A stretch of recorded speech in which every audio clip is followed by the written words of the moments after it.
আসসালামু আলাইকুম। আজকে আপনাদেরকে এমন একটি মাহফিল দেখাবো যা দেখে আমরাও রীতিমতো অবাক হয়ে গেছি।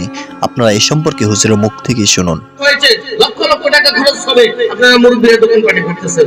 মাহফিলের মাগরিবের নামাজের পরে বরকতের সময়, তাবারুক করার সময়, আমলের সময়, এই সময়ে মুরব্বীরা আপনারা একটা লোক প্যান্ডেলে নেই। এগুলি কি ধরনের কর্মকাণ্ড? এমন একটা মাহফিলে গিয়েছিলাম যেখানে একটি লোকও স্টেজে বসা ছিল না। হুজুর আলোচনা করতেছে, কোনো শ্রোতা নেই। তখন আমরা গিয়ে বসলাম। বসার পর উঠে আসার সময় কয়েকজন হয়েছিল।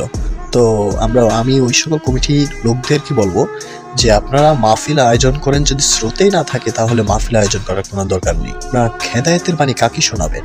পাশেই মাহফিলের গরু কাঠ ছিল, সেখানেও জনসংখ্যার অভাব নেই, কিন্তু প্যান্ডেলে কোনো লোক নেই।